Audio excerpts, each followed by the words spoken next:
Congratulations to our fellow award winners. It is such an honor to be receiving an award with people like you tonight, so thank you for sharing the stage with us. We'd also like to thank Lisa Smith for nominating us for this award. Lisa is a fellow York graduate, but we have been friends since we met in the lineup for the washroom in grade 2. And she has supported our artistic endeavors for as long as we both have known her, from working with me in our living rooms, performing bad 80s music video choreography. Or whether she was driving out to bars in the middle of nowhere to see me and my band play.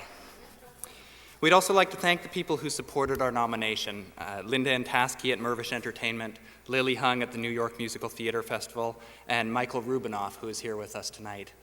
Michael is the Associate Dean of Visual and Performing Arts at Sheridan. He also produced Love, Loss, and What I Wore, featuring the incredible Barbara Budd.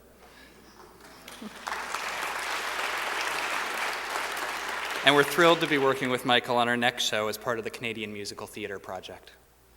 And of course, we would like to thank a phenomenal group of people who have encouraged us, supported us, and inspired us. My mom, my other mom, my dad, my other mom, Irene's mom, Irene's dad, and Irene's other mom.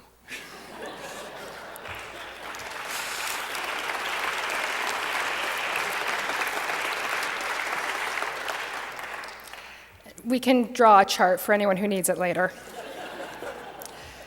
Also, I think it's important to give a quick shout out to tonight's stage manager, designers, organizers, everyone working catering, musicians, everyone who is actually here working tonight to try and make this look like all of this is easy.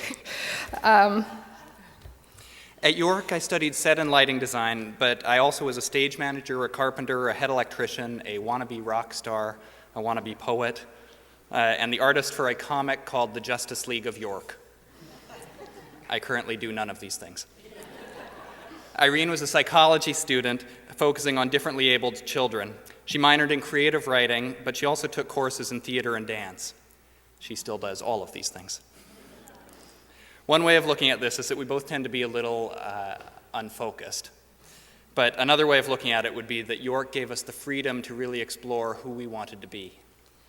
David and I actually performed together for the very first time in a Frosh play that was called Single and Sexy, which in one short hour covered the perils of drinking and driving, drug use, unprotected sex, and flunking out by Christmas.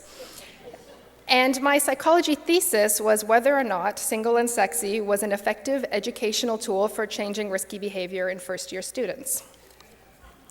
Partly because of that, David and I had an ongoing debate about whether theater could change the world. In our theater history course, we learned about how J.M. Singh's Playboy of the Western World caused riots in Ireland, and David argued that theater still had the same power to move people in today's society. We would stay up all night long debating it, sometimes watching the sun come up, but because of the research I was doing for my thesis, I couldn't totally agree with him. Until about a decade later, when we were working on my mother's lesbian Jewish Wiccan wedding, and audience members started approaching us after the show. In Rochester, a woman told us that our show had made her think about the kind of person that she wanted to be, and that she was going to reach out to her gay brother who had been estranged from the family. We received emails from Republican audience members saying that the show had changed their view on civil rights. And here in Toronto, there was a woman who refused to leave the theater until she had talked to one of our cast.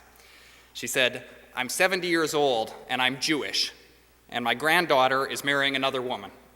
And I wasn't okay with it, and now I am."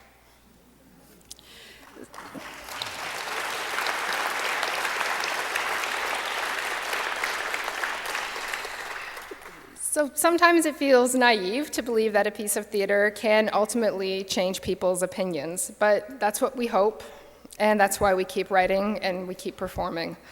We also now volunteer as straight allies, speaking to high school students in gay straight alliances, performing in an upcoming benefit for PFLAG, which is Parents, Friends, Family of Lesbian and Gays, and in same-sex marriage rallies down in New York State before it was recently legalized. So if it hasn't changed anyone else, it's at least changed us.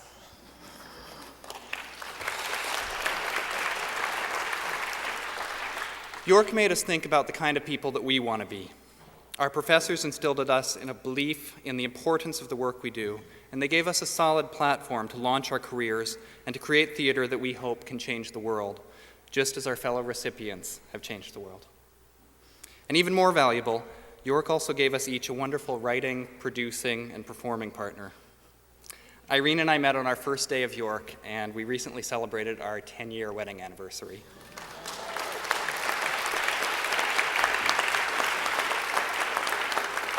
So it feels somehow right to come back here to celebrate here tonight.